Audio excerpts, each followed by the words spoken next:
이만혁 교수님 강의 시작하도록 하겠습니다. 박수로 맞이하겠습니다.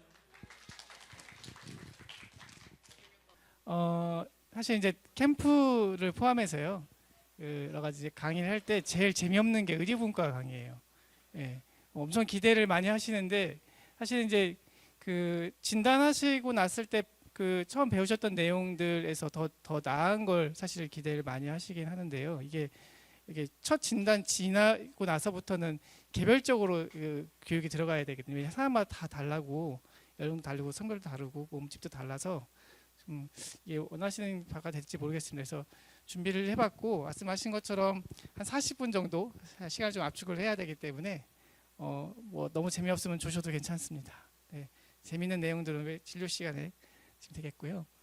그 당뇨병, 우리 아까 의장님 말씀하셨을 때 당뇨병, 소아당뇨병 처음 들었어요라고 말씀하시지만 그 최근에 조금 언론에서 많이 이제 우리 회장님 노력하셔가지고 이당 당뇨에 대해서 많이 언론에 노출이 되었고, 아시겠지만 보건기사 학교에서도 많이 관심을 갖고 계셔서 당뇨가 최근에 많이 늘어났구나, 뭐 소아 비만도 늘어나고 당뇨가 많이 늘어났구나 하겠지만 서구와 문목에 많이 들어오면서 당뇨가 늘었나라고 생각하시지만 사실은 아시다시피 한방에서도 한의학에서도 소갈이라고 해서 당뇨병이 있었습니다. 물론 그게 1형인지 2형인지는 감별이 잘 안 되긴 하지만, 그래서 당뇨가 굉장히 오래된 병이라고 하고요. 이거 안 되는구나. 그래서 그 기원전 1500년이죠. 그래서 한 지금 한 3700년, 4000년 가까이 전에 이미 벌써 그 파피루스라는 고대 이집트의 기록에서 단요 다혈증 체중 감소 같은 당뇨의 기록이 있었다고 합니다. 굉장히 오래된 병이었다는 뜻이고, 그다음에 기원전 600년 경에 인도에서 나온 시집에서 여기 네모칸에 오줌을 많이 누며 심한 갈증을 호소하면서 점점 쇠약해지는 병에 걸린 환자가 당뇨 증상이죠. 그래서 오줌을 누면 개미와 벌레들이 모인다, 이런 걸 시적으로 표현하는 글이 있다고 합니다. 당뇨가 굉장히 오래됐다 하는 거고요.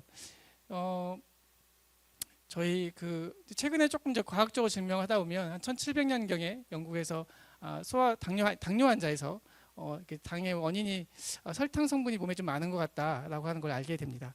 그리고 구체적으로 굉장히 유명한 랑게란스라고 하는 췌장 베타 세포를 분비하는 랑게란스 세매를 발견한 랑게란스가 췌장의 구조를 증명을 하게 되고, 드디어 1921년 프레디 벤틴과 찰스 베스트, 이제 나중에 노벨상 받으신 분들이거든요. 그래서 이분들이 드디어 췌장에서 인슐린이라는 물질을 규명을 하고 추출을 해서 증명을 하고, 그 다음에 그 22년도죠. 레널드 톰슨이라고 여기 사진 아래쪽에 보이는 사진의 환자 식당 14세였습니다. 1형 당뇨였는데 사실은 14세인데 1형 당뇨 걸린 지 꽤 됐고, 보시다시피 뭐 키가 거의 안 자랐어요. 너무 말랐죠. 사실 오늘 내일 하는 굉장히 심한 중증의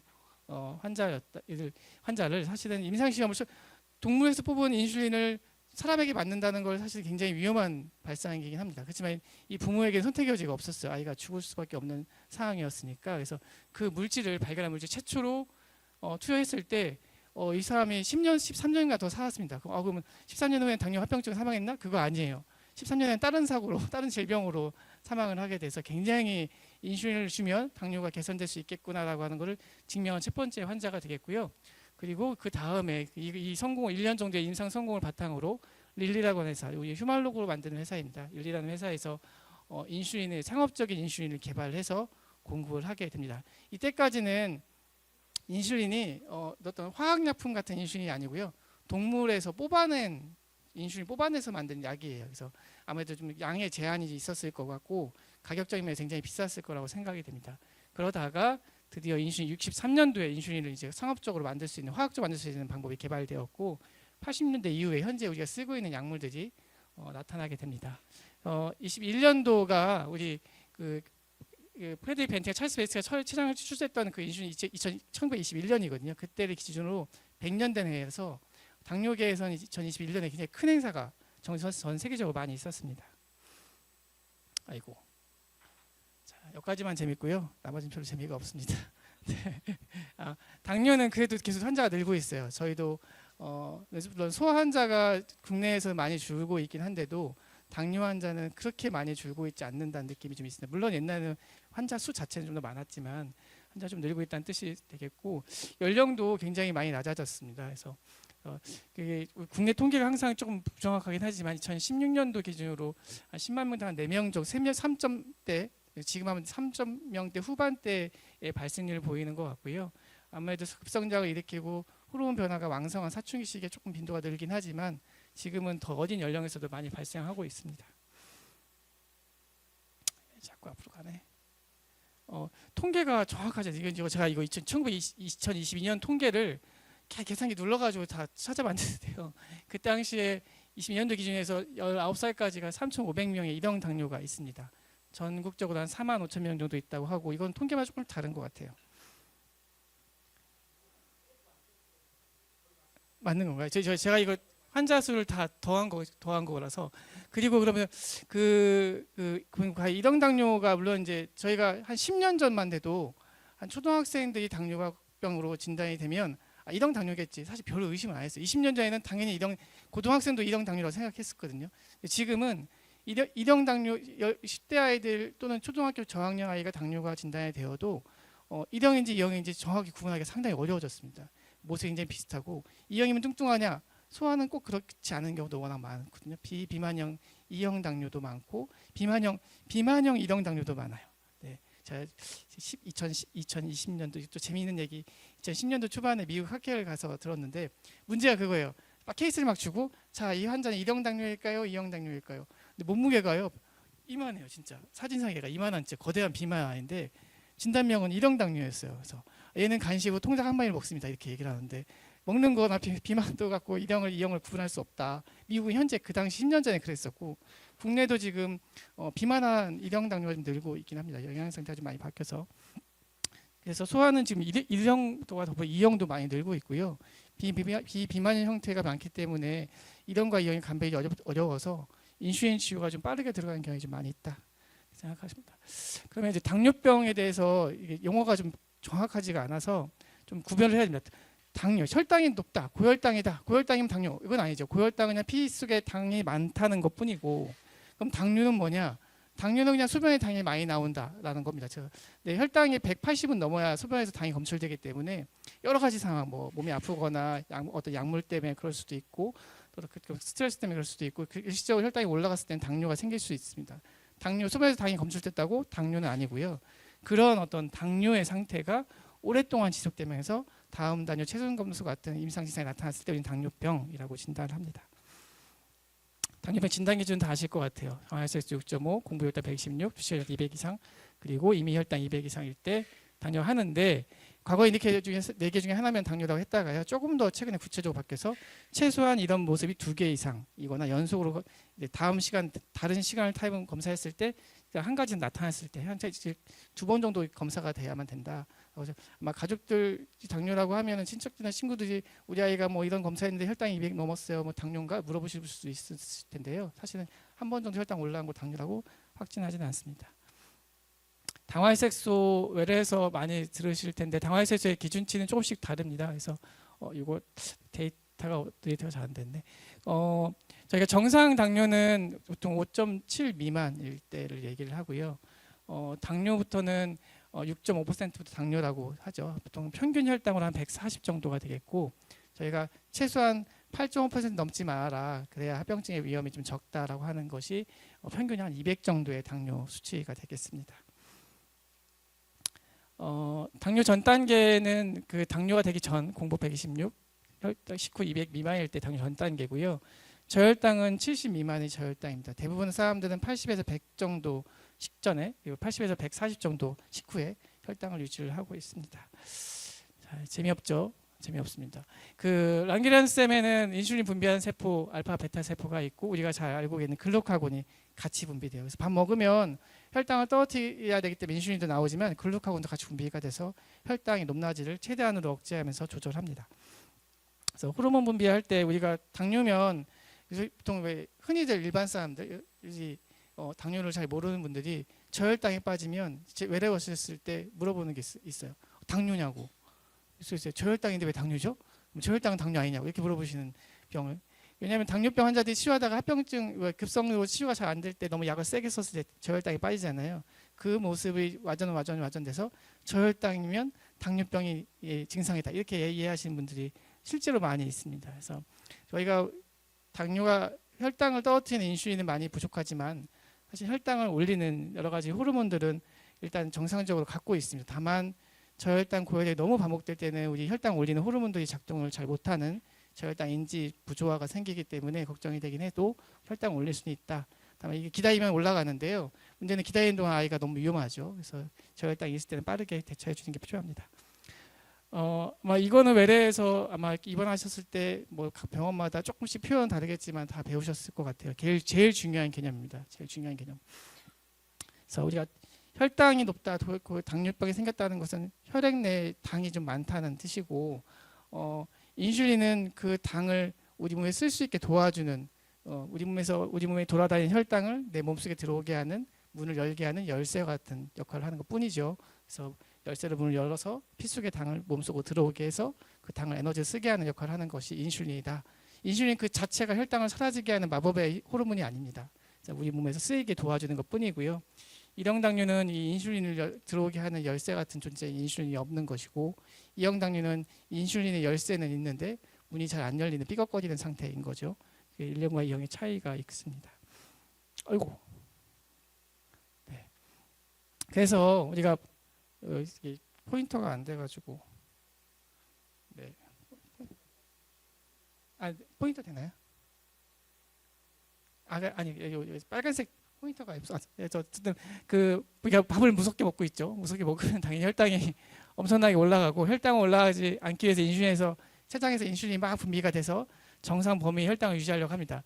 그러나 이때 이게 아무리 인슐린이 많이 나와도 우리 몸에서 운동을 해서 당을 쓰이지 않으면, 또는 넘치는 걸 우리 몸에 저장하지 않으면 혈당은 계속 올라갈 텐데, 우리 몸에서 그걸 자주자주 조절을 하는 거죠. 그래서 혈당이 다시 떨어지게 되면 저혈당이 빠질 것 같으니까 우리가 여기 지금 다 점심을 식사하고 앉아 계셔가지고 식사 안 하시면 유난히 예민한 사람도 있어요. 그렇죠? 11시 59분부터 12시까지 강의를 끝내야 되는데 12시 1분까지 강의를 한다.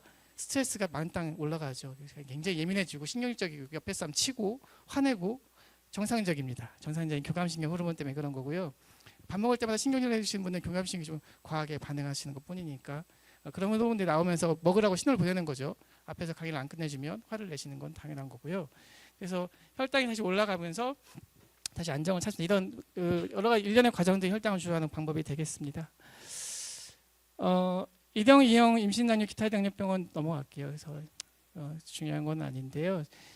당뇨는 결국 혈당이 높은 건데, 소아청소년에서는 크게 1형, 2형과 유전 당뇨병을 조금 감별이 필요합니다. 그래서 유전 당뇨병은 따로 있어요.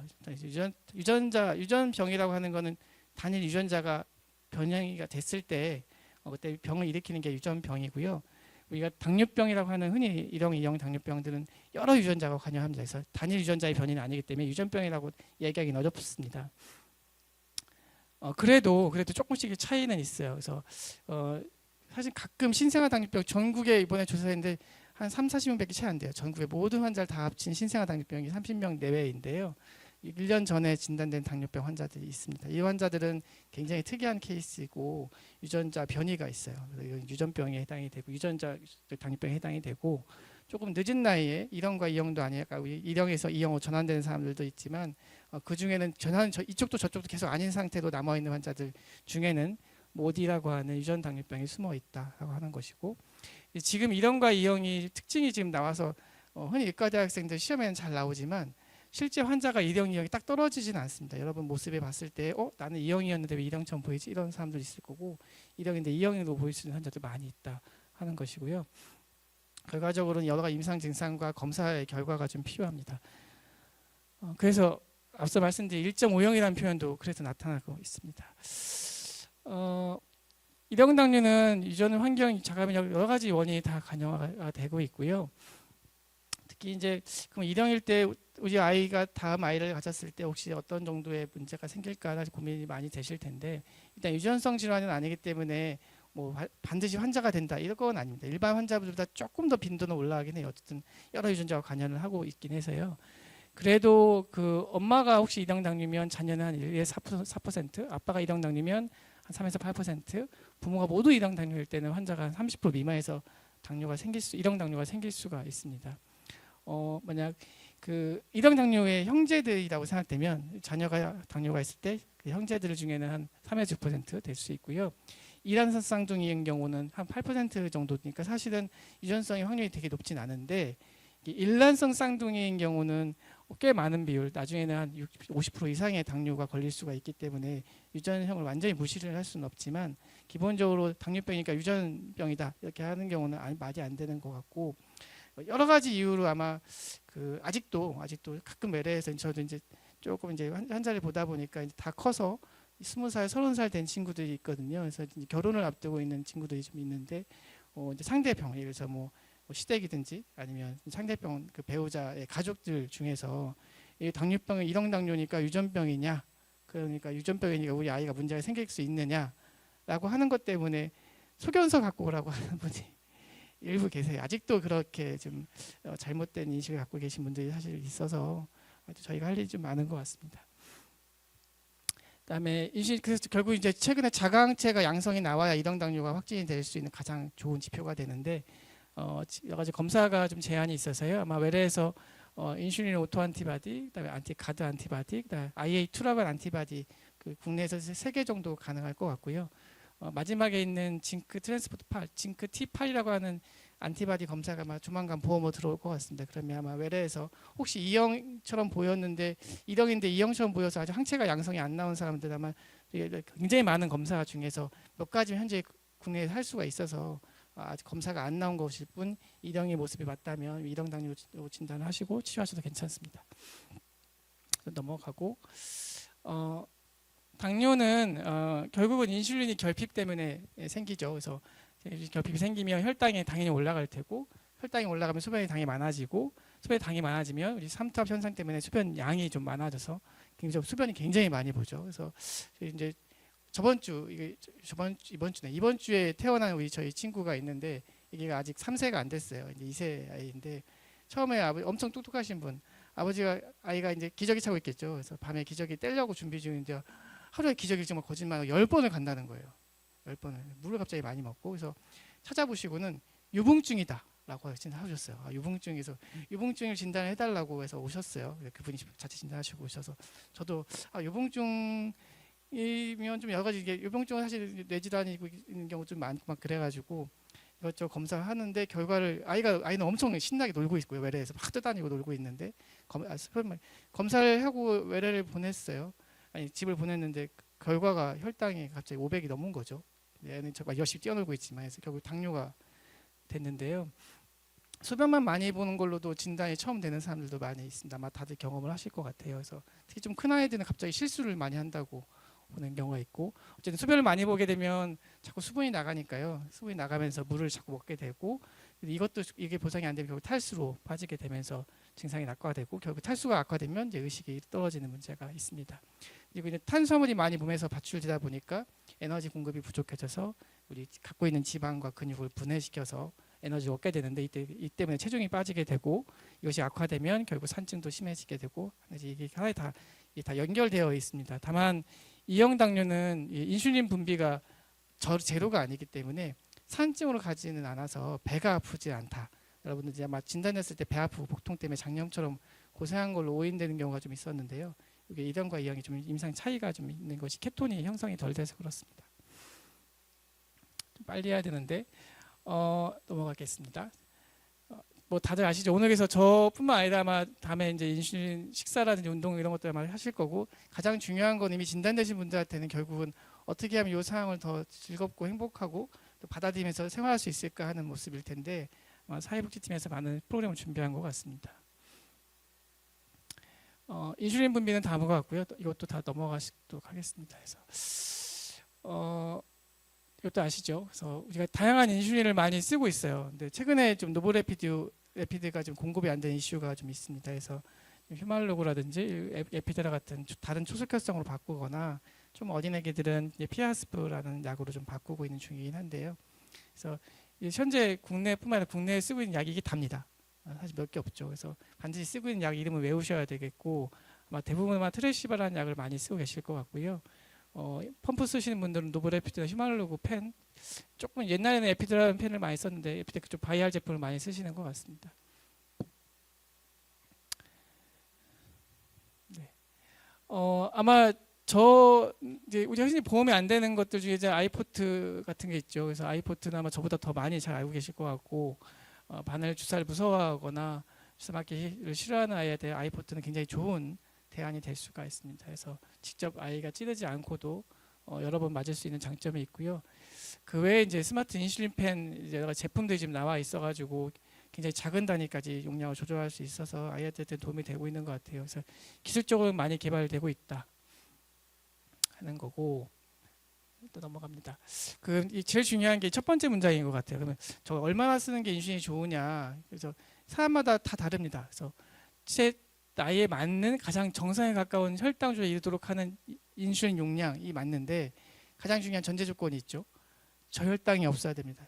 항상 혈당이 조절이 잘 안 된다 말씀을 많이들 하시죠. 그래서 인슐린 많이 쓰면 혈당 떨어뜨리는 건 진짜 어렵지 않게 떨어뜨릴 수 있어요. 단 뭐가 문제일까요? 저혈당이 문제가 되죠. 그래서 저혈당이 없게 하려니까 혈당 조절이 어려운 거잖아요. 그래서 저혈당이 없게 하는 혈당을 인슐린 용량을 설정하시고 가능하면 최소 용량을 쓰면 더 좋다라고 하는 인슐린도 약이기 때문에 다만 이제 이게 그 옆집 사람이 우리 가족들이 계신데 옆집에 쓰는 용량 우리 아이가 쓰는 용량 몸무게 비슷한데 차이가 나지? 그럴 수밖에 없어요. 그래서 나이 몸무게 다르고요. 특히 어린 아이들일수록 체지방량, 특히 지방층이 워낙 얇으니까 똑같은 주사를 맞아도 효과가 빠르게 나타나고 빠르게 사라집니다. 그래서 똑같은 양의 효과의 지속 시간이 좀 다르고 그다음에 효과의 강도가 좀 다르다는 가장 큰 단점이 있습니다. 그래서 또 아이들은 용량이 적게 쓰니까 원하는 만큼 지속 시간이 유지가 안 될 수도 있고 그래서 나이 몸무게 또 사춘기 때 호르몬 때문에 다르고 있고 오늘 낮에 먹었던 식사랑 저녁에 먹을 식사가 또 다를 테니까요. 똑같이 먹었어도 집에서 어떤 거랑 또 다르게 맞을 수밖에 없어서 이게 어려운 것 같아요. 그래서 시작은 비슷하게 할 수 있는데 나중에는 정말 개별적으로 들어가야 된다는 점이죠. 근데 외래 시간 한정되어 있고 궁금증이 지금 많으실 텐데 이걸 다 접근해서 원하시는 니즈를 다 알려드릴 수 없다는 가장 좀 안타까운 점이 있긴 합니다. 그리고 아이들이 계속 성장을 하다 보니까 계속 모습이 바뀐다는 것도 고려사항 중에 하나일 것 같고요. 그래서 매일매일은 좀 바뀔 수 있지만 일주일의 평균을 가지고 하루 총 인슐린 용량을 설정해 놓는 건 굉장히 중요합니다. 그래서 우리 아이가 얼마나 하루에 인슐린 맞고 있는지 그것이 일반적인 평균 아이들과 비교했을 때 적절한지를 보시면 되겠고 평균적으로 한 1.0 몸무게당 1.0 정도의 단위를 맞는 경우가 플러스 마이너스가 있긴 합니다. 다만 사춘기 때는 호르몬 변화 때문에 성장 때문에 용량이 조금 더 많이 늘어난다는 건 정상이라서요. 초등학교 저학년 때 잘 맞던 아이가 자꾸 인슐린이 올라간다고 아이를 너무 혼내시는 거는 안 될 것 같고 또 많이 먹는다고 뭐라고 하시면 그것도 안 될 것 같고요. 아이 성장기에 보이는 모습을 이해하시고 적절히 인슐린을 조절하시면 되겠습니다. 목표 혈당이 저희 학교 다닐 때 저도 이렇게 머리 염색해서 이렇게 좀 머리 까만 머리긴 한데요. 학교 다닌 지 벌써 한 20년, 30년 됐거든요. 그때는 당화혈색소가 한 9%대 맞추면 괜찮다 그랬어요. 초등학생 한 9% 정도는 돼야 되면 된다. 왜냐하면 저혈당 대처할 수 있는 방법들이 많지가 않아서 저혈당일 때 위험하고 사고 나는 경우를 워낙 많이 봤기 때문에 한 9%대 안쪽만 유지하면 잘했다라고 칭찬했었는데 지금 그렇게 하면 여러분도 아마 막 실망하시고 막 걱정하시고 그럴 겁니다. 지금은 7%만 넘어도 막 땅을 치시면서 아이를 막 부박을 막 하시죠. 이렇게 안 된다. 지금은 근데 실제 기준이 많이 바뀌었어요. 여러 그 학회나 단체에서는 지금 한 7% 정도를 추천을 합니다. 7% 당에서 7%가 안 되는 것이 좋겠다라고 하는 거고 최근에 작년에 나온 가이드라인에는 최소한 연소혈당기나 인슐린 펌프를 달고 있는 흔히 이제 좋은 디바이스를 달고 있는 당뇨 환자, 소아 청소년 당뇨의 기준을 6.5%까지 떨어뜨리라고 권고를 바뀌었어요. 그래서 일반 그런 게 없는 경우는 7%까지 CGM이라든지 연소 펌프를 달고 있는 사람이 6.5%까지는 떨어뜨려라 라고 하는 굉장히 엄격하게 관리하는 쪽으로 좀 바뀌었습니다. 그게 훨씬 더 장기적으로 더 건강한 삶을 유지할 수 있다고 하는 거고요. 다만 영유아 시기에는 워낙 애들이 작고 체지방량이 적기 때문에 저혈당이 너무 반복적으로 오죠. 그래서 저혈당 이상 될 때는 한 7.5%까지 올리는 거고 심한 저혈당 때문에 고생을 했던 혹시 환자라면 8%까지는 허용하는 게 좋겠다라고 합니다.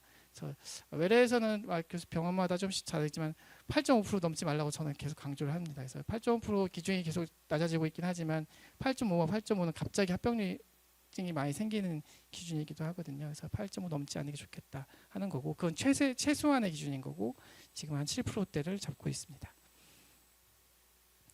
아마 뒤에 나올지 제가 확인을 못했는데 민감지수 교정 개수는 아마 배우셨을 거예요. 그래서 1형 당뇨일 때 우리 인슐린 양을 설정할 수 있는 가장 좋은 방법이니까 하루 총량을 1,800으로 나눠주면 된다. 이건 이제 시작 시에는 잘 맞는데요. 나중에 이제 아이가 어느 정도 당뇨가 기간이 좀 되다 보면은 이걸 조금 가감해서 조정하실 필요가 있습니다. 그래서 총량을 1,800으로 나눠주면 그것이 한 단위가 떨어뜨린 혈당의 정도다라고 하는 것이고요. 보통 한 30kg 기준 아이가 30단위를 하루 맞고 있다면 민감지수는 60 정도로 생각하시면 될 것 같습니다. 60 정도의 민감지수를 알고 계셔야만 인슐린 펌프라든지 뭐 P8 같은 스마트펜에 값을 넣을 수가 있으니까요. 다만 이것은 계속 바뀔 수 있다는 것이고요. 소아는 이렇고 성인은 이거에 한 30 정도까지 떨어집니다. 조금 교재가 다른 게 탄단지 쓰다 보니까 좀 잘못 써가지고 탄수화물, 지방, 단백질 533 또 433, 532 막 요새 얘기를 하고 있어서 이것도 역시 그 아이의 그 성장 상태라든지 체지방량에 따라서 조금 변화가 좀 필요하고요. 이 필요 열량을 좀 아셔야 아이가 얼마나 먹고 있는지 계산이 되실 텐데 사실 저도 영양적으로 잘 공부를 많이 한 사람은 아니어서 정확히 잘 모릅니다. 대략적으로 성장기 때는 1000 곱하기 나이 곱하기 100 해서 칼로리를 계산하실 수 있을 것 같고요. 성장이 끝나면 그 아래 표준 체중이라는 걸 그 키를 미터로 곱하셔가지고 제곱 곱하기 남자는 22, 여자는 21 한 다음에 활동량이 적으면 30, 많으면 30으로 또 추가 곱하셔가지고 하루에 필요한 칼로리를 계산하시면 되고요. 그 칼로리를 그 탄수화물, 지방, 단백질의 비율로 나누셔서 각각의 그람 수를 계산할 수가 있습니다. 식품군은 이거는 외우셔야 되는 거 아시죠? 그래서 저도 잘 못 외우지만 곡류, 어육류, 채소, 지방, 우유, 과일군을 아셔야 되겠고 세상 교환 단위가 곡류는 23g, 우유는 10g, 과일은 12g이라는 것을 알고 계셔야 될 것 같습니다. 빨리 해야 되는데 탄비도 굉장히 중요합니다. 탄비는 보통 500법칙 또는 너무 작은 소화는 300법칙 써도 괜찮습니다. 써서 나눠주시면 되겠고 총 인슐린 용량을 500과 300으로 나눠주시면 인슐린 탄수화물 비가 계산이 됩니다. 이것은 인슐린 한 단위가 떨어뜨릴 수 있는 탄수화물 그람 수를 얘기를 합니다. 이제 요거를 이렇게 계산할 수도 있고요. 하루에 먹은 총 식사에서 해당되는 탄수화물을 계산하셔가지고 그걸 총 인슐린 중에서 식사 인슐린 비율만 빼서 기저 인슐린 빼고요. 식사 인슐린 빼서 나눠주시면 탄비로 계산하시는 게 더 정확할 수도 있습니다. 대략 한 10에서 15 정도 된다고 되어 있는데 이건 사람마다 너무 달라가지고 초기 인슐린 설정하실 때 이 방법 쓰시면 좋긴 합니다. 근데 다만 이제 우리가 탄수화물 양을 계산하는 거는 조금 경험이 좀 필요할 것 같고요.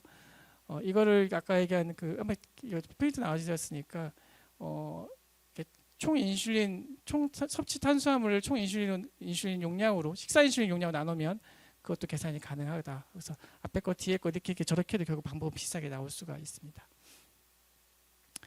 2형 당뇨 환자분들 좀 계셔가지고 2형 당뇨는 치료가 조금 단순할 수 있어요. 소화는 약이 많지가 않아가지고 그래서 당화혈 6.5% 넘는가? 이게 아이가 비만도가 뚱뚱한가?